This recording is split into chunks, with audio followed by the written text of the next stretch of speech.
Good morning to all of you.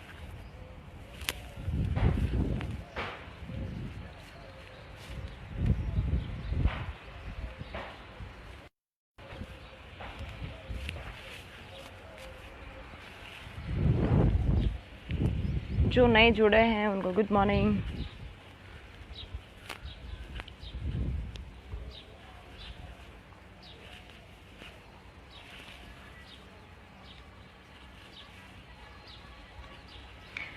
Right now we are 18. Time बहुत कम है, बोलना बहुत ज़्यादा है. सो आज मैं वेट नहीं करूँगी कि 100 प्लस हो जाएं, 1000 प्लस हो जाएं या 1500 प्लस हो जाएं, उसके बाद मैं अपनी बात शुरू करूँ. Right now 23 25. ओके, जय हिंद टू ऑल ऑफ यू. आज जो लाइव आने का ख़ास रीज़न है वो ये है कि जैसे मैं सुबह उठी, मुझे कहीं किसी ने एक लिंक शेयर करा था. बहुत अर्ली मॉर्निंग में उठ गई थी, पर मैं बाकी सारे क्या बोलते हैं कि एक्सरसाइज वगैरह ये वो ख़त्म करके जब मैं वॉकिंग के लिए निकली तब मैंने अपना मोबाइल डेटा ऑन करा. तो जैसे मैंने ऑन करा, एक बहुत ही क्या बोल सकते हैं कि मतलब एकदम अंदर से रुला देने वाली, घायल कर देने वाली चीज़ मैंने देखी, जिसमें रागिनी यादव नाम की एक बंदी है. घायल शेरनी है, वो बंदी नहीं है, घायल शेरनी है, जिसका एफबी लाइव मैंने देखा और उसे देखते ही अंदर से खून खोल उठा. मैं नहीं चाहती लाइव आना, मैं नहीं चाहती लेमलाइट में आना, मैं नहीं चाहती किसी भी कंट्रोवर्सी में फंसना, पर उसकी आवाज़ और उसका दर्द मुझसे सुना नहीं जा रहा, सहन नहीं हुआ. और मैंने ना चाहते हुए इस वक्त मैं लाइव आ रही हूँ.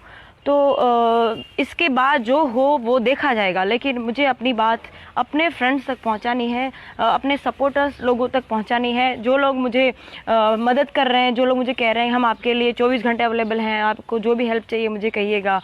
यूपी से यूपी भी, मतलब पूरे भारत से लोग कांटेक्ट करने की कोशिश कर रहे हैं. तो मुझे उन लोगों तक अपनी बात पहुँचानी थी. और एफबी लाइव मुझे लगता है कि आज के दिन का जो है मेरे कॉन्टैक्ट लिस्ट में सबसे ज़्यादा, अगर कोई मेरी बात अगर कहीं तक पहुंच पाई तो ये वो एफबी प्लेटफॉर्म है.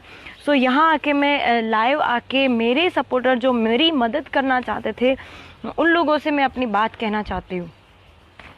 रागिनी यादव इस भ्रष्ट सिस्टम से पिछले 3 साल से फाइट कर रही है. जैसे ही मैंने उसका वीडियो देखा, एफबी लाइव देखा उसकी, आप पता नहीं वो बंदी मेरे कांटेक्ट में नहीं है, अगर हो सके तो उस बंदी का कांटेक्ट करवाना मेरे से. वो पिछले 3 साल से जो है सिस्टम के खिलाफ फाइट कर रही है. उस घायल शेरनी को मैं तो यही कहूँगी कि सत्य जो है वो परेशान हो सकता है लेकिन पराजित नहीं हो सकता. और उसे ये नहीं कहूँगी कि हिम्मत रखो, उसमें बहुत हिम्मत है. आप में अगर आप रागिनी जी, अगर आप देख रही हैं इस वक्त, मुझे लाइव में देख पा रही हैं, तो मैं आपको ये नहीं कहूँगी कि आप हिम्मत रखिए, आपके साथ कुछ नहीं होगा, ये आपके साथ कुछ भी हो सकता है.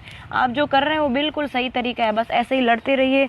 मैं आपके साथ हूँ. मैं आज जाहिर में कहना चाहती हूँ कि मैं आपके साथ हूँ. आप जो कर रहे हैं बिल्कुल सही कर रहे हैं. रागिनी यादव जो है वो एक यदुवंशी है. रागिनी यादव उनका नाम है. तो मैं उनके सपोर्ट कर रही हूँ, इसलिए नहीं कि वो एक यादव है, इसलिए भी नहीं कि वो एक ओबीसी में आती हैं या फिर दलित समाज की है. नहीं, मैं सिर्फ इसलिए उसको मदद कर रही हूँ, मतलब ओपन सपोर्ट इसलिए कर रही हूँ क्योंकि वो एक भारत की बेटी है.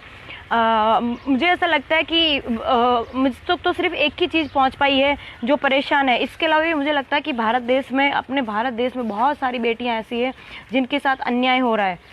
तो मैं चाहती हूँ कि जो लोग मुझे मदद करने के लिए बात कर रहे हैं, जो लोग मुझ तक पहुँचने की बात कर रहे हैं, जो मुझ तक मदद पहुँचाने की बात कर रहे हैं, फाइनेंशियली, मतलब मेंटली, या फिर कोई भी हेल्प मुझ तक जो पहुँचाना चाहते हैं या चाहते थे या चाहेंगे, उन सब से रिक्वेस्ट है कि पहले आप रागिनी यादव को मदद कीजिए. अगर आप लोग उसको मदद करोगे तो मैं समझ जाऊँगी मेरी मदद हो गई. मैं तो खुद इस सिस्टम का भाग हूँ. मैं खुद एक पुलिस डिपार्टमेंट में एक LR ऑफिसर हूँ. मैं इस काबिल हूँ कि मैं खुद अपनी फ़ाइट लड़ सकती हूँ.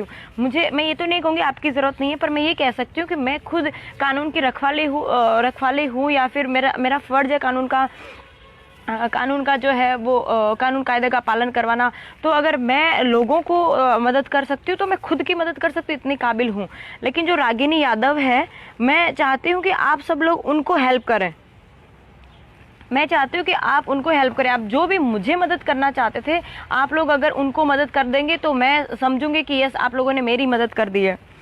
अब ज़्यादा तो मैं आपको क्या कहूँ, मैं ये कह सकती हूँ कि उस दिन मेरे साथ जो घटना घटी थी, उस टाइम ही मैं ये प्रॉब्लम की सॉल्यूशन निकाल सकती थी। मेरे साथ जो हुआ उस दिन, वो तो सिर्फ 6 या 7 बंदे थे, 6 बंदे थे, वो तो सिर्फ 6-7 थे और 2 एक्स्ट्रा भी और देखने वाले आ गए थे। कुल मिला के 6-7 बंदे वहाँ पे थे। वो तो 6-7 ही थे। अगर वहाँ पे 60-70 या 80 बंदे होते ना, तो भी मैं उनकी हड्डी पसली तोड़ सकती थी। अकेले में इतनी हिम्मत है। हम हमारे पुलिस डिपार्टमेंट में एनसीसी में जो मैंने 4 साल बिताए, वो मैंने ऐसे ही नहीं बिताए। मुझ में इतनी हिम्मत है कि मैं अकेली 70 से 80 लोगों का सामना कर सकती हूँ। हम लोगों ने 8 महीने दिन रात जो मेहनत करी है, वो ऐसे ही नहीं करी है।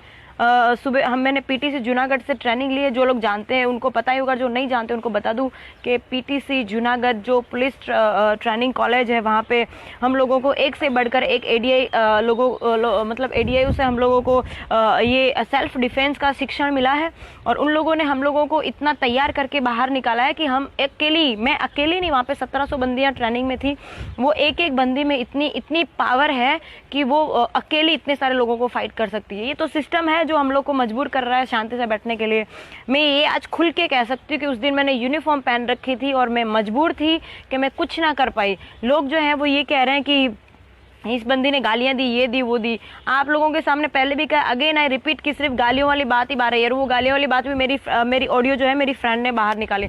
मुझे अभी राइट नाउ तक मतलब भरोसा है कि आप लोगों ने वो ऑडियो भी ठीक से नहीं सुना होगा कि मैं क्यों गालियां दे रही हूँ। अगर आपने ठीक से वो ऑडियो सुना होता तो ये क्वेश्चन नहीं आता, ये फिर जो हेल्थ मिनिस्टर साहब है वो ये क्वेश्चन नहीं कर रहे होते कि इस लड़की ने जो है क्या नाम है, अभद्र व्यवहार किया, गालियां दी, सुन नहीं सकते ऐसी गालियां दी। सर हेल्थ मिनिस्टर साहब, आप ठीक से वो ऑडियो सुन लीजिएगा एक बार, तब आपको पता चलेगा कि आपके नवाबजादे ने मुझे क्या बोला है। उसने मुझे शराब पिलाने की बात करी, उसको ऑडियो को फिर से सुनिए आप ध्यान से, तब आपको पता चलेगा कि उसने मुझे ये कहा है कि इसको जो है एक पैग पिला दिया जाए, ठीक है।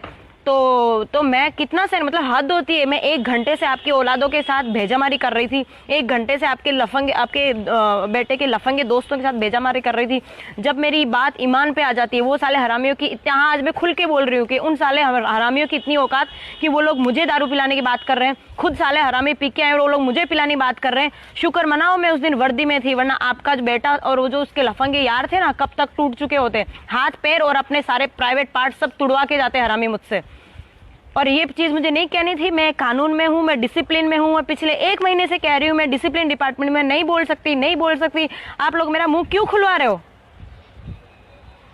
मेरे खिलाफ आप लोग इंक्वायरीज करवा रहे हो, मेरे खिलाफ लोगों को इकट्ठा, भाड़ों के टट्टू को इकट्ठा करवा के मेरे पीछा करवा रहे हो। मेरे खिलाफ लोगों के सामने आप जो है लोगों को भाड़े के टट्टू को इकट्ठा करवा रहे हो, मेरा विरोध करवा रहे हो। क्यों?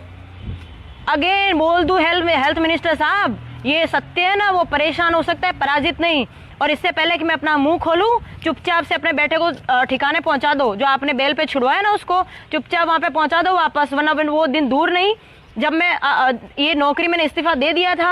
मेरा मतलब दे दिया था, मतलब टेलीफोनिक मैंने इन्फॉर्म करा था, पर कुछ सुपीरियर ऑफिसर्स मुझे कहा कि बेटा ये तरीका सही नहीं है, तुम सिस्टम के साथ लड़ सकते हो, तुम कानून व्यवस्था से लड़ सकते हो। मुझे नहीं लगता कानून व्यवस्था इतनी मजबूत है हमारे देश की कि अब तक मैं सुप्रीम कोर्ट के जो जज साहब है ना, उनको कहना चाहती हूँ कि सर, सब कुछ अवेलेबल होने के बाद, सबूत है, बंदा है, मैं हूँ, मतलब कार्रवाई जो घटना घटी थी उस चीज़ का हर एक बंदा वहाँ पे अवेलेबल है। किसी का मर्डर नहीं हुआ है, कोई गायब नहीं है, कोई गुम नहीं है, फिर भी मुझे न्याय मिलने में इतना टाइम क्यों लग रहा है? क्यों हमारे भारत देश की कानून व्यवस्था इतनी कमजोर क्यों है? क्यों किसी भी बंदे को या बंदी को जो है अपनी कंप्लेंट दर्ज करवाने के बाद चप्पल घिस जाए तब तक धक्के खाने पड़ते हैं? क्यों हमारे भारत सिस्टम का जो कानून व्यवस्था वो इतना कमजोर क्यों है कि बंदा जो है मतलब आज अगर कंप्लेंट करता है, आज अगर किसी लड़की के साथ बलात्कार हुआ है, वो अगर जाके वहां पे कंप्लेंट करती है तो जब तक उसका रिजल्ट आता है तब तक वो बंदा मर चुका होता है। मुझे समझ नहीं आ रहा है कि आप लोग जो इतनी बड़ी बड़ी बात कर रहे हैं कि हमारी कानून व्यवस्था, ये अभी भी मुझे अपनी कानून व्यवस्था पे भरोसा है। मैं कानून की खुद एक रखवाली हूँ और मैं चाहती हूँ कि आप भारत देश का सिस्टम, जो भी सुपीरियर ऑफिसर सुन रहे हैं उन लोग को बता दूं कि हमारे भारत देश का जो सिस्टम सोया हुआ है उनको जगा दो। जो 11 बजे ऑफिस जाते हैं और 12 बजे कोर्ट में, 11 बजे कोर्ट में पहुंचते हैं ना, उन लोग को बताओ कि हम लोग भारत देश में रहते हैं, हमारी सुबह 4 बजे होनी चाहिए। ये कोई फॉरेन कंट्रीज नहीं है जो आप लोग 10 बजे तक सोते रहते हो। आप लोग सो, मुझे उससे भी मतलब नहीं है, 12 बजे तक सो, पूरे दिन सो, आपकी लाइफ है।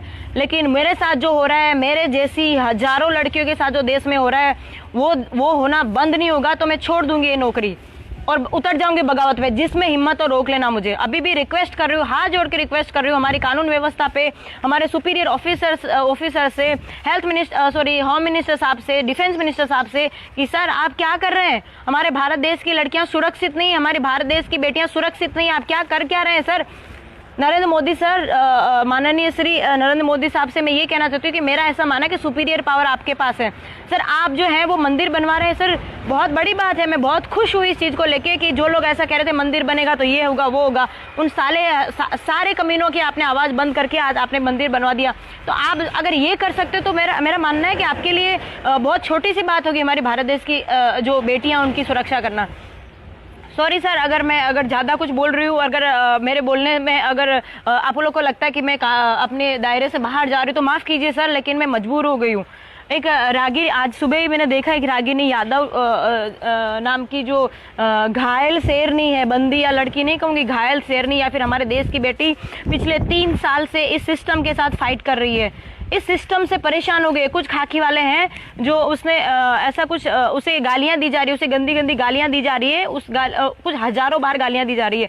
कहाँ गए ये लोग? ये जो यूपी बिहार और एमपी के जो मुझे यादव जो हैं वो मुझे सपोर्ट करने की बात कर रहे हैं। सर आप मुझे बाद में सपोर्ट कीजिएगा, पहले आपके घर में जो आग लगी है, आपके घर में जो अंधेरा है या फिर आपके आंगन में आपके पैरों में जो अंधेरा है ना, उसमें आप ध्यान दीजिए। पहले आपके घर की बेटियां सुरक्षित नहीं है, आपके राज्य की बेटी सुरक्षित नहीं है और आप मुझ तक गुजरात तक पहुंच रहे हैं मदद करने के लिए। पहले आप सबसे हाथ जोड़ के रिक्वेस्ट है कि पहले आप अपने पैरों में जलती आग देखिए, गांव में जलती आग बाद में देखिए। आप गुजरात तक पहुंच रहे हैं मुझे मेरी मदद करने के लिए, पहले आप अपने राज्य का और अपना देश का, अपने राज्य का और अपने जिले का तो देखिए पहले।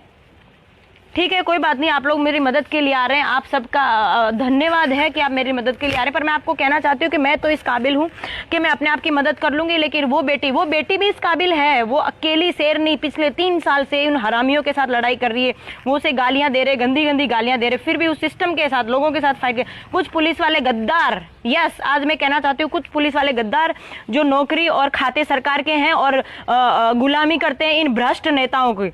सभी नेताओं को मैं ऐसा नहीं कहती, लेकिन जो भ्रष्ट नेता है ना, उन लोगों की गुलामी करते हैं। शर्म करो, आप लोग ऐसे खाते हो सरकार की और बजाते हो इन लोग की। ये लोग राजनेता वगैरह जो भी कुछ है ना, वो देश के सेवक हैं। पहले जनता है, सर्वोपरि जनता है। जनता पहले है, उसके बाद में सिस्टम है, उसके बाद में सब लोग है। सिस्टम है ना, वो लोगों के लिए, लोग नहीं है सिस्टम के लिए। तो आप सब लोगों से हाथ जोड़ के रिक्वेस्ट है कि रागिनी यादव है, वो यादव है इसलिए नहीं, पर वो भारत देश की बेटी है, अकेली लड़ रही है। आप लोग उसकी मदद ना कर सकते तो कोई बात नहीं, कम से कम उसके रास्ते में जो पत्थर बिछा रहे हो वो ना करो। और ये जो ऑफिसर्स उसके खिलाफ जो कंप्लेन दर्ज कर रहे हैं, उसे जेल में डालने की बात कर रहे हैं, उसे धमका रहे हैं, उसको मर्डर करने की बात कर रहे हैं, रेप करने की बात कर रहे हैं, सालों कमीनों हरामियों, तुम लोगों की इतनी हिम्मत जो भारत देश की बेटी के साथ में ऐसा व्यवहार कर सकते हो। वो दिन दूर नहीं जब मैं और मेरी जैसी हजारों लड़कियां बाहर आएंगी तो तुम लोगों की हड्डी पसलियां एक कर देंगी। समझ में आ रहा है आप लोगों को मैं क्या कह रही हूँ? इससे पहले कि मैं अपना आपा खो बैठूं, मैं अपने शब्दों पे अभी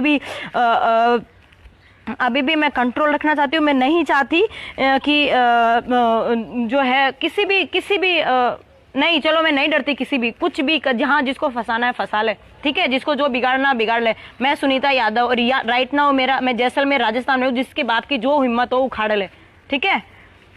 मुझे यकीन है अभी भी भारत देश की कानून व्यवस्था पे, भारत देश की जो है, हाँ मैं तो ये कहना चाहती हूँ, ये कहाँ गए स्त्री सशक्तिकरण वाले, बाल विकास वाले, ये वो जो मुझे कांटेक्ट कर रहे हैं, कहाँ हैं आप लोग? मानव अधिकार वाले कहाँ हैं? कहाँ आप लोग अभी? कहाँ हैं? कहाँ सो रहे हैं क्या? नींद नहीं टूटी क्या आप लोगों की अभी तक? भारत की बेटियों के साथ ये सब गलत हो रहा है और आप लोग सो रहे हो। शर्म आ रही है? नींद कैसे आ रही है? मैं पिछले 8 जुलाई से अभी तक नहीं सो पा रही हूँ, मुझे नींद नहीं आ रही है। जैसे मैं आंख बंद करने की कोशिश करती हूँ, वो कमीने कुत्तों की शकल मुझे दिखाई देती है, उन हरामियों की शकल दिखाई देती है। आंख बंद करते हैं, उन भ्रष्ट अधिकारियों की मुझे शकल दिखाई देती है, जिन लोगों ने मेरे साथ गलत करने की कोशिश करी। आप लोगों को कैसे नींद आ सकती है? इसका आप लोगों को नींद आ रही, इसका मतलब यही है कि आप लोग सिर्फ नाम का दिखावा कर रहे हैं कि हम मदद कर रहे हैं। मुझ तक लोग मदद करने की कोशिश कर रहे हैं, हम आपके साथ, आप कोई मेरे साथ नहीं हो, अपनी अपनी रोटियां सेकना चाहते हो। समझ में आ रही है? और अगर रोटियां नहीं सेकना चाहते और सच में अगर किसी की मदद करने के लिए आप आए हो, तो रागिनी यादव का जो किस्सा है, मैं उस शेरनी के साथ या भारत की बेटी के साथ मेरा अभी तक कांटेक्ट नहीं हुआ, किसी का कांटेक्ट हो तो मेरा कांटेक्ट करवाइएगा और उसकी मदद कीजिएगा। मुझे समझ नहीं आ रहा है कि मैं आपको क्या बोलूँ और क्या ना बोलूँ। मतलब मैं नहीं चाहती गुस्सा करना, मैं बड़ी शांति से यहाँ पे आई हूँ और मैं यहाँ पे शांत रहने के लिए यहाँ पे आई हूँ। मुझे भी परेशान किया जा रहा है पर मैं तो झेल लूँगी। मुझे नहीं लगता कि कोई है जो मुझे इतना परेशान कर सकता है। लास्ट में अपने ये एफबी लाइव ख़त्म करके बस ये कहना चाहती हूँ कि मेरा मुंह मत खुलवाओ। इससे मैं शांत हूँ, मुझे शांति रहने दो।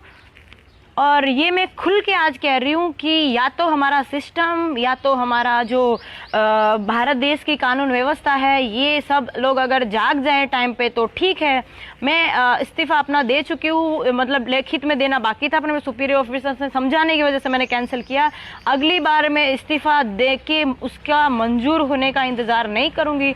आज की तारीख नोट कर लो। आज के बाद अगर भारत देश की किसी बेटी के साथ भी अगर किसी ने भी गलत करने की कोशिश करी, और गलत करना तो दूर, गलत करने की कोशिश भी करी, तो छोड़ दूंगी मैं गुलामी की नौकरी, उतार दूंगी मैं वर्दी, ठीक है, और आ जाऊंगी मैदान में। जहां जो भी कमीना मिलेगा उसको फाड़ के रख दूंगी, ठीक है। ये लास्ट, ये कोई वार्निंग नहीं, वार्निंग है, चलो ना, क्या वार्निंग नहीं, वार्निंग है। जिसके बाप की हिम्मत हो किसी भारत की बेटी को जो है हाथ गलत नजर से देख के दिखाना, ठीक है। और मैं भारत देश की हर बेटी को कहना चाहती हूँ कि आप लोग डरिए मत, आइए सिस्टम के सामने फाइट कीजिए। जो भी कमीना आपके साथ गलत करने की कोशिश कर रहा है, मारो लात साले हरामी की, तोड़ दो, दोबारा है ना शकल दिखाने लायक ना रहे कहीं पे।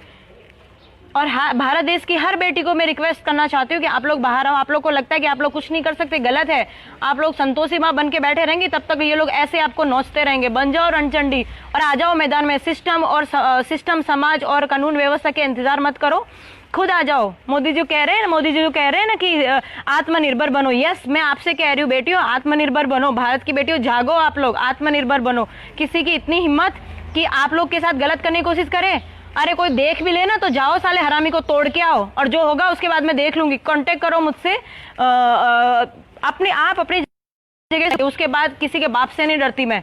किसी के साथ कुछ भी अगर गलत होता है तो डायरेक्ट मुझसे कांटेक्ट करो, आत्मनिर्भर बनो। खुद उससे, उन हरामियों से लड़के आओ, तोड़ के आओ। अगर आपसे बात नहीं बनती तो कांटेक्ट करो मुझसे। और जो अपने चाचा, दादा, मामा जो अपने परिवार के कहते हैं ना कि हमारी इज्जत चली जाएगी, ये वो, मैं नहीं मानती इज्जत चली जाएगी।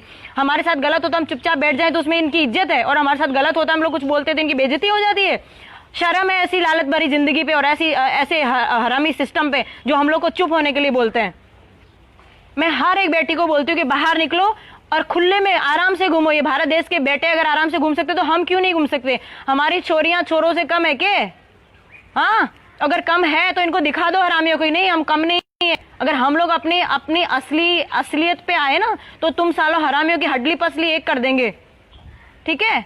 आज की तारीख नोट कर लो। आज के बाद अगर किसी भी बंदी के साथ, किसी भी भारत देश की बेटी के साथ, किसी भारत देश की नहीं, विश्व के किसी भी बेटी के साथ अगर गलत होता है तो जिस बंदे ने गलत किया मैं छोड़ दूंगी गुलामी की नौकरी और तोड़ के आ जाऊंगी उस हरामी को। समझना मैं क्या तोड़ दूंगी? और दोबारा कहीं मुंह दिखाए क्या, जिंदा नहीं बचेगा, मैं जान से मार डालूंगी उसको। ये खुली धमकी है। जिसको मेरे को अरेस्ट करना है कर लो, जिसको जो करना हो कर लो। नहीं डरती मैं किसी के बाप से। अगेन जय हिंद, जय भारत, फिर मिलेंगे।